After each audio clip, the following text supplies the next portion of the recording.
أعوذ بالله من الشيطان الرجيم. بسم الله الرحمن الرحيم. بسم الله الرحمن الرحيم. ونحمدكم على الكتاب الإمام بحياة شريف الدين النووي وأصول القواعد رحمه الله تعالى ونفعنا بعلومه وإلى حضرة النبي صلى الله عليه وسلم رسول الله محمد بن عبد الله صلى الله عليه وسلم حامل على أزواجه وذريته وآله الكرام. الفاتحة.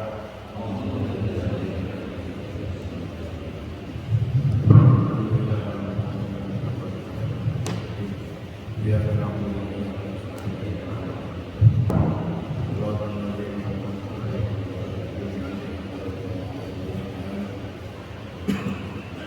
السلام عليكم ورحمة الله وبركاته. الحمد لله والحمد لله والحمد لله والصلاة والسلام على رسول الله سيدنا محمد بن عبد الله وعلى آله وصحبه ومن والاه. لا حول ولا قوة إلا بالله. ربنا لك الحمد حمدا كثيرا طيبا مباركا فيه. سبحانك لا علم لنا إلا ما علمتنا إنك أنت العليم الحكيم. سبحان الله ذي الميزان ومنتهى العلم ومبلغ الرجال وزينة العرش. والحمد لله ذي الميزان ومنتهى العلم ومبلغ الرجال وزينة العرش. ولا إله إلا الله ذي الميزان ومنتهى العلم ومبلغ الرجال وزينة العرش. الله أكبر من الميزان ومنتهى العلم ومبلغ الرجال وزينة العرش.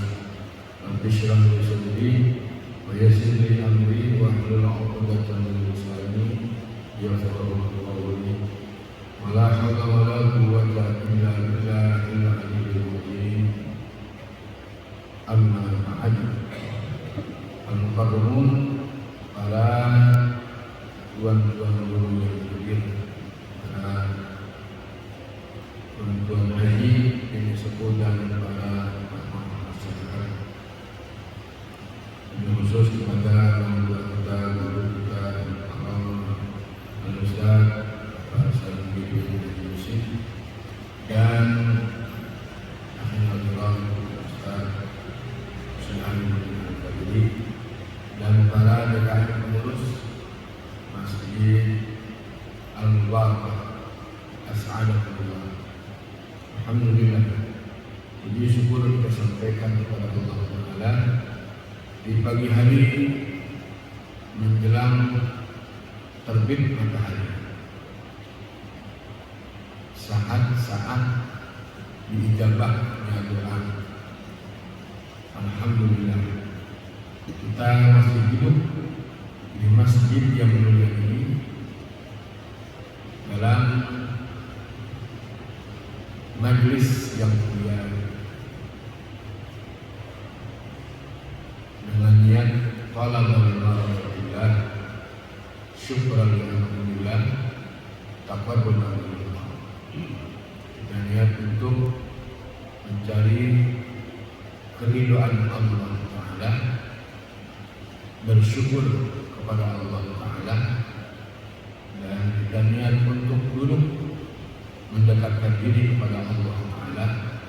Semoga duduknya kita ke tempat ini akan selalu mendapatkan ridha dan nilai tambah ibadah dari Allah Subhanahu wa Ta'ala.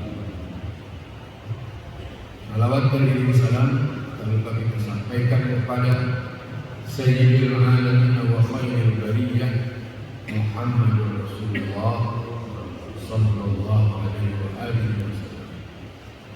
Para hadirin, para bapak jemaah As'adakullah, jalankan hadis yang ke-31. Ini hadis mengenai tentang zuhud. Banyak ulama yang mentakrif daripada definisi arti zuhud itu.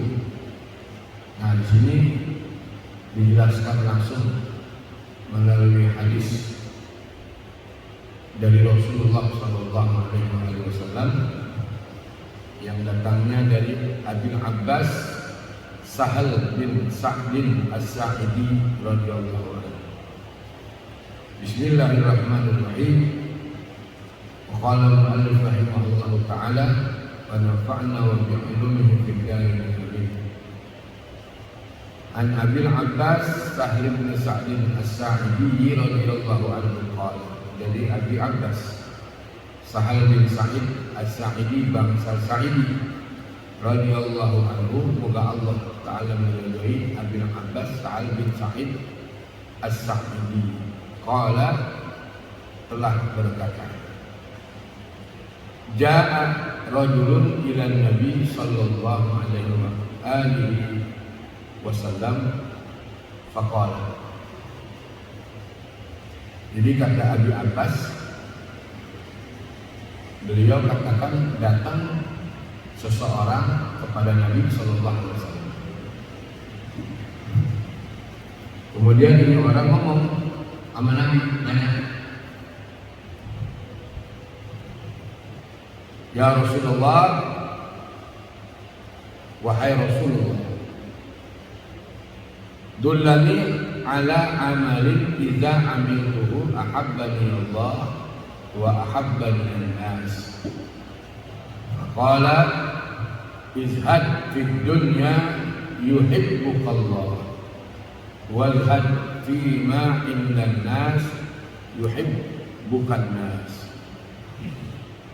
Hadisun hasan rawahu Ibnu Majah wa ghairuhu biasanihi hasan. Jadi kata Abil Abbas, ada seseorang datang menemui Nabi. Ini orang Arab pinggiran. Yang namanya Arab pinggiran itu orang yang kagak ngerti apa-apa, losok dia tinggalnya. Kayak kita nih di sini nih, orang yang tinggalan dari mana nih? Baduy ya, yang tertinggal. Orang bodoh, orang nggak punya apa-apa, pakaiannya dekil, kakinya pada meletak-meletak, kagak pernah pakai sendal. Dia ngomong, minta ditunjukin sama Nabi.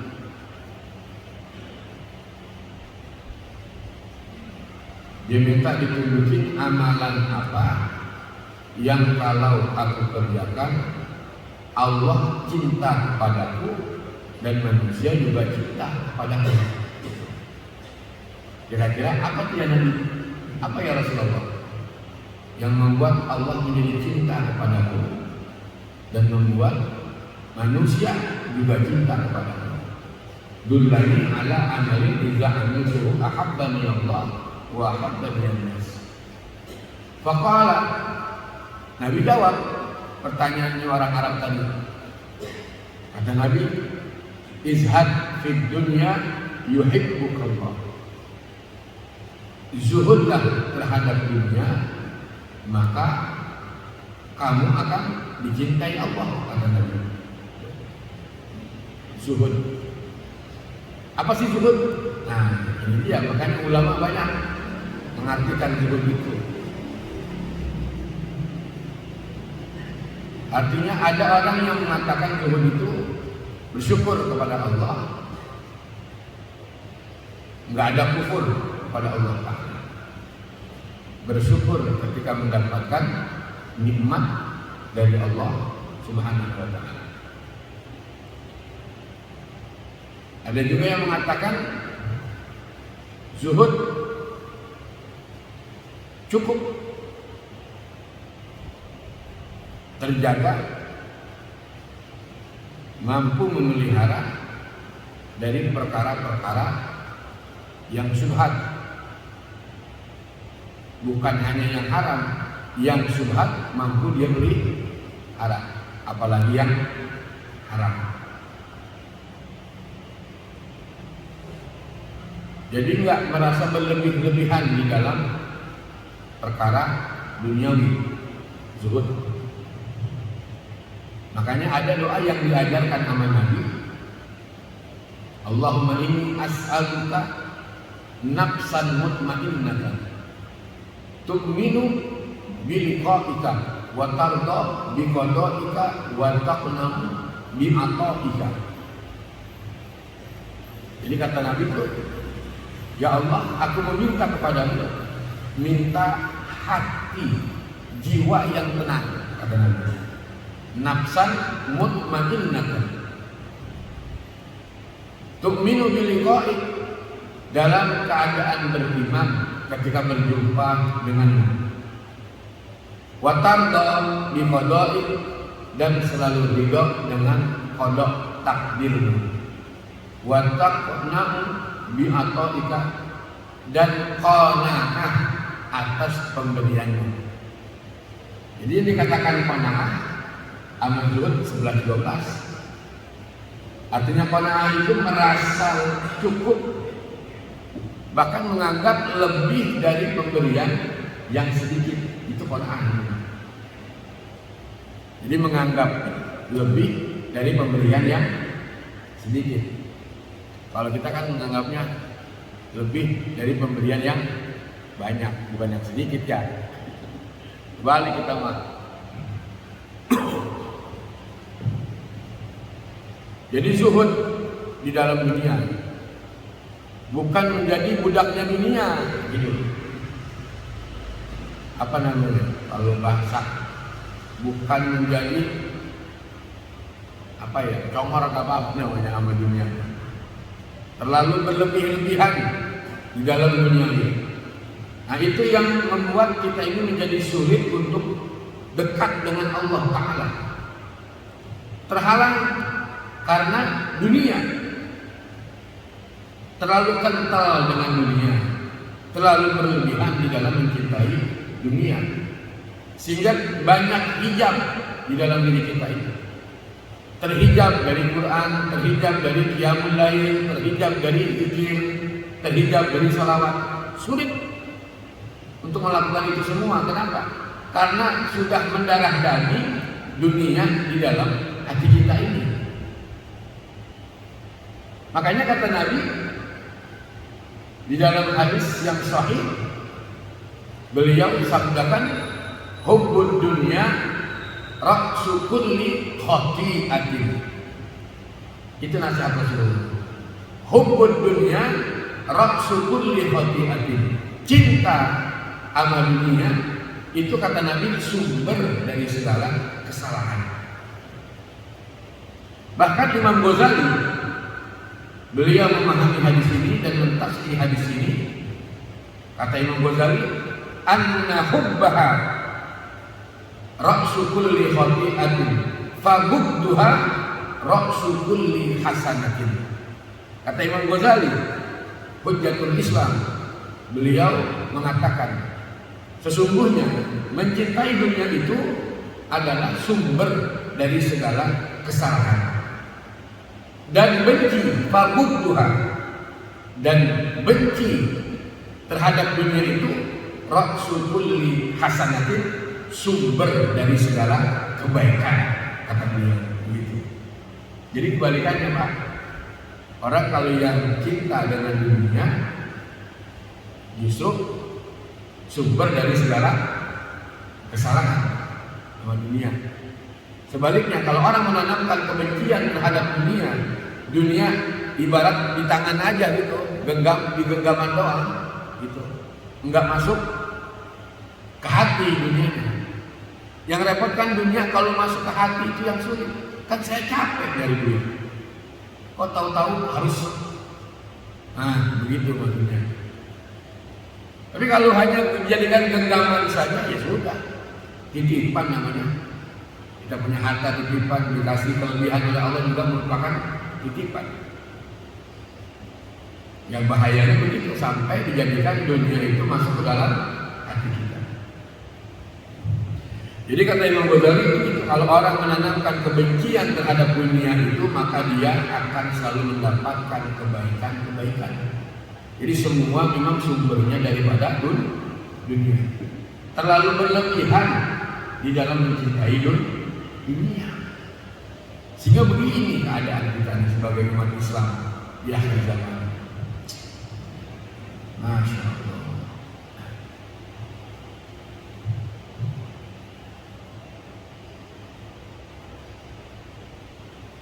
Faqala, maka Nabi menjawab, idhab fi dunya yuhibbukallah wazhad fi ma indan nas yuhibbukan nas. Dan zuhudlah apa-apa yang ada di tangan manusia. Itu kata Nabi. Zuhud terhadap dunia dicintai Allah Ta'ala. Zuhud apa-apa yang ada di tangan manusia itu maka akan dicintai manusia. Jadi sederhana saja Pak, nggak berlebih-lebihan dalam mencintai dunia dan juga tidak berlebihan di dalam masalah urusan sesama manusia. Gitu. Jadi ini hadis memang singkat. Bahkan di dalam hadis yang lain dikatakan aksiru min zikril maut. Perbanyaklah oleh kalian untuk ingat terhadap kematian. Fa innahu yumahhisul dzunub wa yuzahhidu fid dunya. Karena sesungguhnya orang kalau selalu ingat mati itu akan mengikis dosa-dosa kita, mengurangi kesalahan-kesalahan kita. Yang kedua, Allah akan zuhudkan kita terhadap dunia. Bahkan di dalam hadis yang lain, aksiru min zikri hazimil ladzat. Perbanyaklah oleh kalian untuk mengingat penghancur kelezatan, kata Nabi, yaitu tadi dunia. Jadi kalau udah memposisikan dunia di atas segala-galanya, ini yang sangat membahayakan diri kita. Artinya kalau udah urusan akhirat, kita harus utamakan, kata Nabi. Jangan dibalik. Dunia yang diutamakan, akhirat dikebelakangkan. Makanya ad-dunya mazra'atul akhirah. Dunia adalah ladang buat akhirat. Perkara ladang harus disegerakan. Begitu maksudnya. Seperti sedekah, ngaji, tadarus Al-Quran, berinfak, itu harus disegerakan dalam perkara akhirat. Berarti kita sudah bisa mengatur tertib waktu untuk memposisikan akhirat di atas segala-galanya. Itu aja dulu. Ya kita misalkan sholat tepat pada waktunya, tuh. Berarti kan sudah mendahulukan perkara akhirat. Ngaji, hadir ke majelis ilmu, nggak ditunda-tunda lagi ngajinya, nggak pakai besok-besok lagi. Makanya pesan Nabi, berbuatlah untuk duniamu seakan-akan engkau hidup lamanya. Artinya dalam perkara dunia itu tunda dulu, kata Nabi, selagi masih bisa ditunda. Kalau dunia mah begitu. Makanya kata Nabi, i'mal li dunyaka ka'annaka ta'ishu abada wa'mal li akhiratika ka'annaka tamutu goda. Jadi Nabi bilang, berbuatlah untuk duniamu seakan-akan engkau hidup selama-lamanya. Maksudnya perkara dunia selagi masih bisa dipending, selagi masih bisa ditunda, tunda dulu, masih ada waktu besok. Perkara akhirat jangan pakai ditunda. Waktunya ngaji mah ngaji, waktunya baca Quran. Kenapa? Belum tentu besok kita ada umur. Begitu maksudnya. Makanya kalau udah bisa memposisikan begitu, insya Allah kita udah bisa ngerem terhadap dunia. Begitu maksudnya. Jadi, saya juga baru memahami begitu Pak maksudnya. Makanya kalau urusan akhirat udah utamain Allah dulu dah. Kalau kita udah mengutamain Allah, Allah pasti akan lebih mengutamakan kita. Kan ada keterangan hadis begitu, kalau kalian menyebut aku, hadis qudsi maksudnya ya. Aku ini kata Allah bagaimana sangkaan hamba-hambaku. Kalau hamba-hambaku datang kepadaku berjalan, maka aku akan datang kepadanya dengan berlari. Tuh, Masya Allah. Coba. Kalau hamba-hambaku datang kepadaku sendiri, maka aku akan datang kepadanya dengan kelompok-kelompok yang lebih baik daripadanya. Subhanallah, kita punya Tuhan sangat pemurah sekali, Pak. Masya Allah. Allah Subhanahu wa ta'ala. Jadi zuhud terhadap duniawi, apa-apa yang ada di tangan manusia, nah itulah menjadi asbab Allah Ta'ala akan cintai kita dan kita dicintai oleh kepada sesama manusia. Makanya pesan Nabi begini, kun indallah khairan nas wa kun indan nafsi syarran nas wa kun indan nasi rajulan minan nas. Itu nasihat Rasulullah. Jadi pesannya Nabi bilang, beliau katakan, jadilah kalian orang-orang yang terbaik di sisi Allah Ta'ala. The best lah kalau bahasa orang kaya mah, namanya the best of all, terbaik untuk semuanya. Kalau udah berurusan dengan Allah, jadilah orang yang terbaik di sisi Allah Ta'ala. Itu pesan Nabi begitu. Dan kalau untuk diri sendiri, kata Nabi, wa kun indan nafsi syarrun nas. Dan kalau untuk dalam jiwa kita nih, diri kita sendiri ini, jadilah kita orang yang paling jelek, seakan-akan orang yang paling jelek, orang yang paling buruk. Jangan merasa puas kita udah punya amal, ini bahaya nih. Jadilah seakan-akan diri kita ini orang yang paling buruk, orang yang paling jelek. Makanya si Abdul Qadir Jailani, kedudukan makom wali beliau itu tertingginya itu, pengakuan beliau bukan hanya hina terhadap bangkai, hina terhadap orang gila. Pengakuannya apa? Beliau lebih hina daripada orang gila. Allah Akbar. Padahal orang yang dalam kesehariannya itu imannya hitungan menit selalu bertambah kepada Allah Subhanahu wa ta'ala. Makanya mendapatkan julukan qutbir rabbani wa ghasis somadan. Orang yang keimanannya itu bukan hitungan jam, hitungan menit, selalu bertambah kepada Allah Subhanahu wa ta'ala sampai akhir hayatnya. Subhanallah. Kenapa? Karena sudah tolakud dunya wa khaful fitnah. Kalau orang-orang yang cerdas begitu, Pak, orang-orang yang semakin ilmunya semakin tinggi, dia punya ilmu, semakin menunduk, diibaratkan seperti padi yang sudah berbisi. Kemudian dia hidup selalu menceraikan terhadap dunia, wa khaful fitnah, dan dia takut terhadap fitnah. Apalagi di akhir zaman ini fitnahnya sudah luar biasa. Alhamdulillah, semoga Allah Ta'ala pelihara kita, semoga Allah Ta'ala lindungi kita. Nah, jadi begitu pesannya Nabi. Kalau mau dicintai Allah ya zuhud.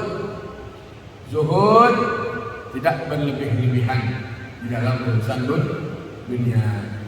Bisa memposisikan akhirat di atas segala-galanya, dunia serendah-rendahnya. Betul. Ya. Jadi sudah bisa memposisikan akhirat di atas segala-galanya. Ini yang dikatakan alamatus sa'adah. Tanda-tanda orang yang bahagia itu adalah orang yang memposisikan akhirat di atas segala-galanya. Ngaji dulu, baca Quran dulu, qiyamul lail dulu, zikir dulu, salawat dulu, sedekah dulu. Prinsip namanya saudara. Prinsip hidup di dalam bersyariat.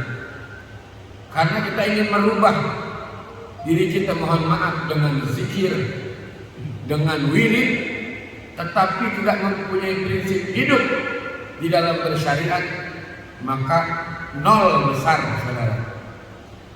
Kita zikir dengan ribuan kali kita berzikir, puluhan ribu kita berzikir, tetapi tidak mempunyai prinsip di dalam bersyariat, nol besar.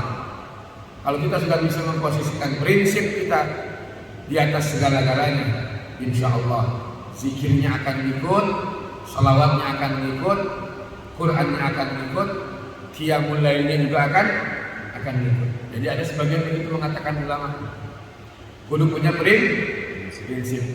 Prinsip bagaimana setiap hari saya harus bersedekah walaupun dengan uang 500 perak. Prinsip itu. Bagaimana saya harus baca Quran setiap hari selembar atau 2 lembar. Harus saya sampaikan, harus saya baca. Saya ingin mendapatkan pandangan kemuliaan dari Allah Ta'ala. Itu namanya prinsip. Nah, sekarang kalau zikir doang ribuan, Quran yang nggak dibaca, kosong lah. Zong, nggak ada apa-apanya. Nah, jadi jika ingin dizuhudkan terhadap dunia, begitulah sifat zuhud terhadap dunia yang dicintai Allah Ta'ala. Wa alamatus syaqawah, dan ada tanda-tanda orang yang celaka. Siapa mereka itu? Orang yang memposisikan dunia di atas segala-galanya. Itu yang tadi, hubbud dunya ra'su kulli khati'atin. Jadi cinta terhadap dunia itu merupakan sumber dari segala kesalahan-kesalahan. Kalau kita cinta dunia, begitu penyebabnya. Tapi kalau kita berani memposisikan benci terhadap dunia, fabugduha ra'su kulli hasanatin, sumber dari segala kebaikan-kebaikan. Makanya ketika Sayyidina Ali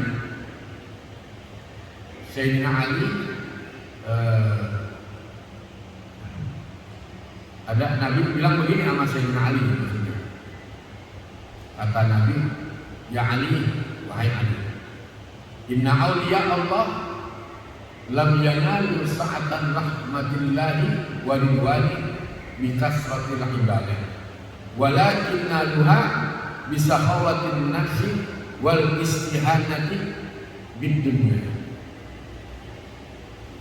Jadi kata Nabi kepada Sayyidina Ali, Nabi bilang begini, Pak Ali, kata Nabi, stop.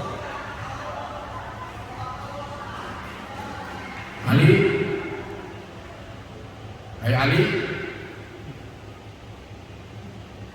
sesungguhnya para aulia Allah itu, para wali Allah itu, kekasih Allah itu, ketika mereka di dalam mencari luasnya rahmat dan keridhaan Allah Ta'ala itu, bukan dengan memperbanyak ibadah, katanya. Ya, jadi para wali-wali itu, Pak, kata Nabi, kekasih Allah itu kan makom beda-beda para wali itu. Ya. Ada yang kutbil anfas, ada kutbil irsyad, ada kutbil dawa, ada wali nujaba, wali nukoba, wali autan, ya. Itu mereka, kata Nabi, ketika di dalam mencari luasnya rahmat Allah dan keridhaan Allah itu, bukan dengan memperbanyak ibadah, kata Nabi, bukan. Walakin naluha, akan tetapi yang mereka lakukan adalah bisa khawatir nafsi, dengan mempunyai kedermawanan hati, wal istihanah di dunia, dan berani menghinakan terhadap dunia. Itu para wali. Jadi pertama yang ditanamkan dalam keseharian itu dermawan. Makanya para wali begitu kan Pak. Dermawan itu luar biasa Pak. Udah gak ada hitung-hitungan itu mah. Kalau udah buat agama apalagi, nggak ada hitung-hitungan tuh para wali-wali itu. Bukan dengan memperbanyak ibadah kata Nabi, bukan. Tapi yang mereka lakukan adalah kedermawanan hati. Banyak orang yang dermawan dengan hartanya, tetapi belum tentu bisa dermawan dengan hatinya. Ini kedermawanan hati.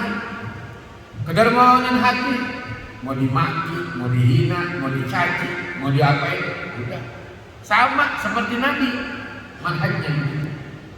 Mau diomongin, mau dijelek-jelekin, hatinya udah dermawan Pak. Subhanallah. Kalau kita makan dermawannya dengan harta doang, sama orang masih sama orang masih kesel, sama orang. Nah itu dia, hatinya belum dermawan namanya tuh. Kalau wali mah enggak, mau dibunuh, sekalipun mau dibunuh, dimaafin tuh yang membunuh dia, ketangkep gitu misalkan ya, tangkep, dimaafin. Subhanallah. Itulah kekasih Allah Ta'ala. Wal istihanati fid dunya, dan berani menghinakan terhadap dunia. Jadi udah sama dunia mah cerai. Karena yang bahaya itu kita posisikan dunia itu di atas segala-galanya. Itu namanya kita udah dinikahin sama dunia. Kan sebelum kita dinikahin sama dunia, kita dilamar dulu. Kayak kita ngelamar istri kita dulu, ya kan dilamar dulu ya. Kita lamar, karena kita demen sama dia. Tuh, kita demen, kita lamar. Begitu kita lamar, nggak lama hitungan bulan langsung kita nikahin. Kalau udah dinikahin kan berarti udah diikat namanya. Dan nggak bisa kemana-mana kita. Ada ikatan keluarga. Begitu juga dengan dunia. Sebelum kita dinikahin sama dunia, dilamar dulu sama dunia, dilamar kita. Dilamar. Begitu udah dilamar, dinikahin sama dunia. Kalau udah dinikahin sama dunia, jadi gelap semua Pak kebaikan. Itu yang dikatakan ra'su kulli khati'atin. Ada kebaikan dilihat cuma pandangan mata doang, tapi nggak mau dia kerjakan. Ini yang bahaya. Kenapa? Karena udah gelap. Sekalipun udah nempel banget sama masjid, cuma dilihat doang. Nauzubillah. Allah. Jadi dunia berat buat ngelepas dia. Makanya orang kalau yang udah hubur dunia banget sama dunia, susah matinya Pak. Karena dunia nggak mau ngelepas dia. Susah matinya. Lama matinya. Dunia nggak mau ngelepas dia. Pengen terus diikut sama dunia. Sakaratul mautnya lama. Orang kalau yang terlalu berlebihan di dalam mencintai dunia. Oh, alhamdulillah.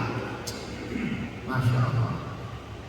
Matinya lama, sakaratul mautnya lama, nyusahin orang lagi. Aduh. Ya. Mudah-mudahan Allah matikan kita dalam keadaan husnul khatimah. Amin ya Allah. Amin. Jadi beginilah Pak. Memang dunia ya seperti orang lewat saja lah kata Nabi. Kalau kita punya harta titipan Allah, berbagilah dengan harta yang kita punya. Bersedekahlah, berinfaklah gitu. Udah apalagi gitu, apalagi kita. Masya Allah, Masya Allah. Itulah. Jadi kalau ingin dicintai Allah, zuhud. Artinya zuhud jadi tadi yang saya bilang, nggak ngoyo terhadap dunia. Dunia mah dicari. Cuman jadikan dunia itu sebagai kendaraan kita, gitu maksudnya. Yang repot kita udah dikasih kendaraan kita gotong, kan capek jadinya kita. Kita mau kemana nih? Mau ke Bogor, ada kendaraan motor, kita kendarain motor kan enak. nyampe kita ke Bogor. Ini yang repotnya, kendaraan udah ada, kita gotok. Kita capek katanya. Orang yang menyampe kita capek. Mau di Uber bagaimana juga dengan emang udah jatahnya 50, ya 50. Mau bagaimana juga. Makanya itu tadi saya bilang tuh doanya tuh, ya minta apa? Diberikan jiwa yang tenang seperti Rasulullah. Allahumma inni as'aluka nafsan mutmainnatan tu'minu bi liqa'ika wa tardha bi qada'ika wa taqna'u bi ata'ika, dan selalu qanaah terhadap pemberian Allah Subhanahu wa taala. Mudah-mudahan satu hadis yang kita bahas bisa mengambil nasihat dari Rasulullah SAW. Jadi ketika beliau ditanya oleh orang Arab pinggiran mengenai amalan apa yang kalau aku kerjakan Allah cinta kepadaku dan semua manusia cinta kepadaku, kata Nabi, zuhudlah terhadap dunia dan zuhudlah terhadap apa-apa yang ada di tangan manusia, maka kau akan dicintai Allah dan dicintai kepada sesama manusia. Jadi kesimpulannya, bangunlah hati kita ini menjadi sosok yang dermawan.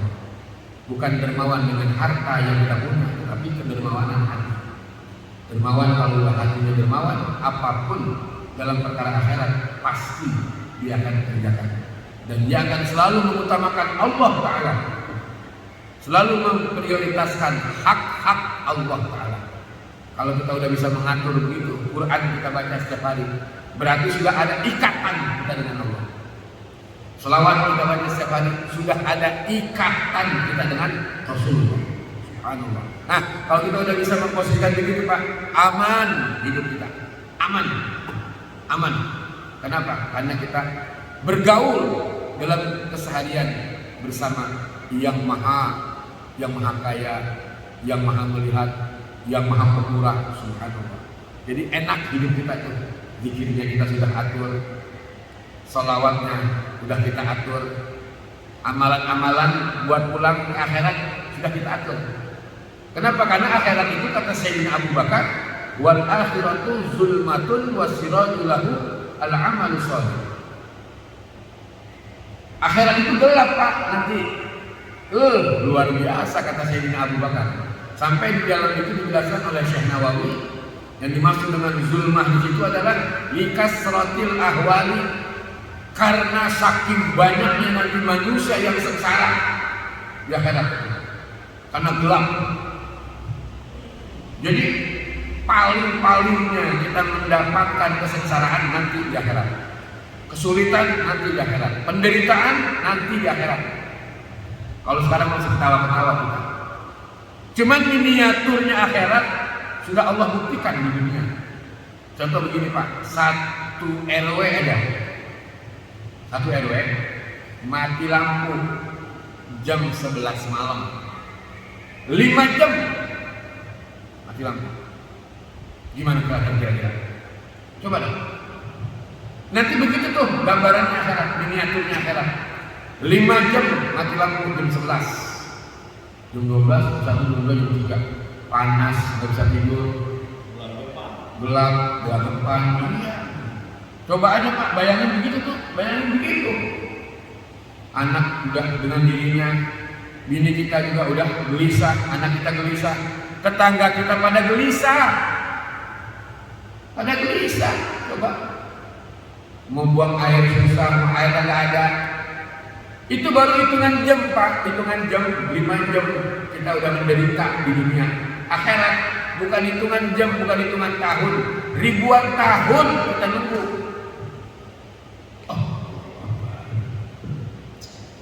La ilaha illallah, kita tidak bisa bayangin bagaimana keadaan kita ini. Makanya kata Nabi, ada hadis menjelaskan tuh, kullu mri'in fi zilli shadaqatihi hatta yufda bainan nas. Setiap orang itu nanti di hari kiamat mereka akan dinaungin dengan sedekahnya. Dengan sedekahnya apa? Kata Nabi, hatta yufda bainan nas, sampai semua manusia dihisab satu-satu, dihisab oleh Allah Ta'ala Pak, satu-satu. Saya Ustaz Subhan, Baben Rahman, Bapak Bagus, satu-satu. Emang nggak sebentar, lama. Satu-satu, hatta yufda bainan nas, sampai semua manusia dihisab, kata Nabi. Itu dinaungin tuh. Kalau orang yang amalnya banyak, zuhud sama dunia, rajin qiyamul lail, rajin baca Quran, baik sama orang, enak dia, enak dinaungin. Yang sengsara yang begitu tuh, dikasih sehat kagak mau ngaji, zikir kagak mau, Quran kagak dibaca, sama dunia terlalu berlebih-lebihan, sedekah kagak mau. Itu tuh Pak, sengsaranya luar biasa orang-orang begitu. Masya Allah. Kalau hitungan jamaah enak, akhirat hitungannya ribuan tahun. Tahunnya 50.000 tahun Pak. 50.000 tahun akhirat itu. Berarti kan ribuan tahun kita nungguin hisab satu-satu Pak. Dari zaman Nabi Adam.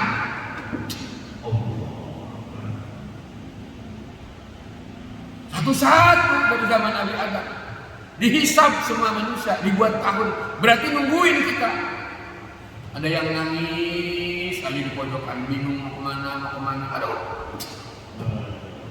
Masya Allah. Ada yang mentok-mentokin kepalanya nggak sanggup, sampai keringat tenggelam dengan keringatnya sendiri. Dia kayak sadar tuh. Gelap, kata Sayyidina Abu Bakar, akhirat itu. Dan wasiraju lahu al-amalus shalih. Dan yang menerangi akhirat itu adalah amal soleh kita, gitu. Untuk sehat, zikir, istighfar, tasbih, tahlil, gitu dah. Karena ini kan nanti akan ngebentuk kalau akhirat dunia ini Pak, hancur. Dengan iradahnya Allah terbentuklah alam akhirat. Orang kalau yang mengutamakan Allah, pasti Allah akan mengutamakan dia. Intinya begitu aja udah. Hidup mah. Bukan kita menjadi dunia, bukan dikatakan budaknya dunia, bukan. Akhirat. Jadi masih panjang, jauh perjalanan kita. Belum lagi kita mengalami yang namanya alam kubur.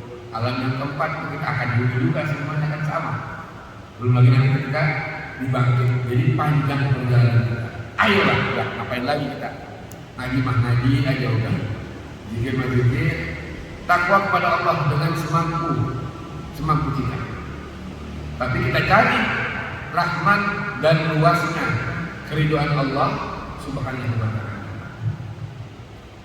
Mudah-mudahan Allah Ta'ala selalu memberikan kepada kita sehat afiat yang sempurna dan terus istiqomah ibadah. Allah Ta'ala memberikan kita dalam keadaan Rasulullah. Wallahu a'lam bishawab. Cukup ya. Mudah-mudahan sedikit yang bisa saya sampaikan bisa menasihati bagi saya pribadi dan juga buat orang-orang tua saya, anak-anak saya di sini. Insyaallah mudah-mudahan pertemuan kita ini akan selalu mendapatkan ridho dari Allah Subhanahu wa taala.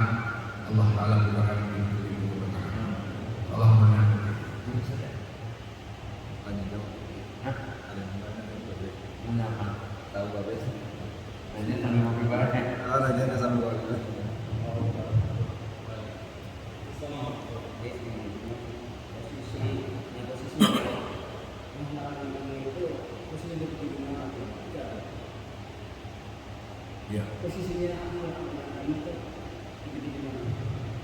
akhlak, adab. Imam Hasan Al-Basri mengatakan man la adab la ilma. Dan Imam Hasan Al-Basri, beliau generasi kami yang didoakan oleh Sayyidina Umar ketika 2 tahun menjelang wafatnya Sayyidina Umar, lahirlah Imam Hasan Al-Basri atau Al-Bisri. Jadi kata beliau begitu, man la adabala la ilmalah. Ya, jadi man la adab, siapa orang yang tidak beradab, la ilma lah. Tidaklah dikatakan dia orang yang berilmu. Jadi adab dulu baru ilmu. Ada yang memang mengatakan ilmu dulu. Nah, sekarang ilmu nggak ada adab bagaimana? Gitu. Ya, gitu lah. Ya, jadi adab dulu, adab etika, adab kepada Allah, akhlak dulu deh yang dibangun. Ilmu nanti nyusul dengan sendirinya. Terutama ilmu yang kita pelajari, ilmu sholat dulu dah. Ibadah dulu, kan jarang orang yang ngajarin ilmu sholat sekarang. Tata cara sholat dengan benar. Karena sekarang begitu modelnya orang pengennya ini sekarang ini yang kasap-kasap yang lagi yang lagi tren. Wah, yang makrifat Pak. Iya benar. Aduh, kacau nih orang sekarang. Kalau giliran ngajarin ilmu sholat dibilang kayak kampung. Iya. Kayak kampung. Padahal itu yang benar. Ilmu sholat, ilmu ibadah, tata cara wudhu, tata cara kita mandi hadas besar.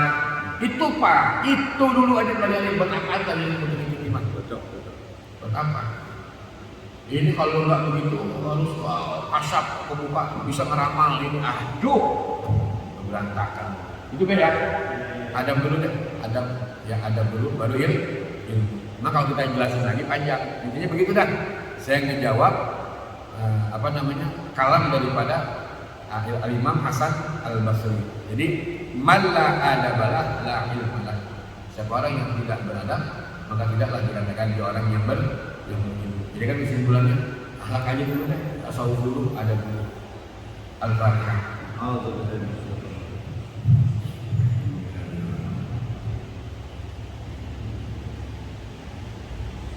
Bismillahirrahmanirrahim. Alhamdulillahirabbil alamin. Alhamdulillah ya rabbana alhamdulillah wa syukruna ya rabbi. Jalali wa ta'ala subhanahu. Allahumma shalli wa sallim ala nabiyil anwar wa sallallahu alaihi wa sallam wa ta'ibban bil yasan sayyidina maulana Muhammadin al-mukhtar wa al-anfar wa sallallahu alaihi ma'adada ni'amillahi wa ridwani. Allahumma shalli ala sayyidina Muhammadin al-fatih lima ughliqa wal khatim lima sabaqa nasiril haqqi bil haqqi wal hadi ila siratikal mustaqim. Sallallahu alaihi wa ala alihi haqqa qadrihi wa miqdarihi al-'azim. Allahumma shalli wa sallim ala sayyidina Muhammadin wa ala ali sayyidina Muhammad salatan takunu biha mahbubina laka wa mahbubina lahu fi 'afiyah. Allahumma inna nas'aluka ilman nafi'an wa rahmatan wa qalban khashi'an wa 'amalan shalihan mutaqabbalan wa rizqan halalan tayyiban mubarakan. Allahumma arzuqna fahman nabiyyin Muhammadin mursalin ilham malaikatil muqarrabin wa 'alina bi rahmatika ya arhamar rahimin. Allahumma ij'al awladana wa dhurriyyatina wa talamizana wa jama'atina min ahli al-ilmi wal khair wa la taj'alna wa iyyahum min ahli syarri wal khair. Allahumma inna nas'aluka min fujaa'atil khair wa na'udzu bika min fujaa'atis syarr. Allahumma inna nas'aluka khairal hadzal yawm wa khairal ma fihi wa khairal ma qablahu wa khairal ma ba'dahu wa na'udzu bika min syarri hadzal yawm wa syarri ma fihi wa syarri ma qablahu wa syarri ma ba'dahu. Allahumma ighfir lana dhunubana warhamna wa liwalidina wa li masyayikhina wa li mu'allimina wa liman lahu haqqun 'alaina wa liman ahabba wa ahsana ilaina wa lihadirina li kafatil muslimina wal muslimat wal mu'minina wal mu'minat bi rahmatika ya arhamar rahimin. Allahumma inna nas'aluka husnal khatimah wa na'udzu bika min su'il khatimah. Tawaffana muslimin wa alhiqna bis salihin. Ya Allah biha ya Allah biha ya Allah husnul khatimah. Rabbana atina fid dunya hasanah wa fil akhirati hasanah wa qina adzaban nar. Sallallahu ala sayyidina Muhammadin wa ala alihi wasallam. Subhana rabbika rabbil izzati amma yasifun wa salamun alal mursalin walhamdulillahi rabbil alamin. Subhanakallahumma wa bihamdika asyhadu an la ilaha illa anta astaghfiruka wa atubu ilaik. Terima kasih Pak ya. Mohon maaf. Ada nama Allah yang Assalamualaikum warahmatullahi wabarakatuh.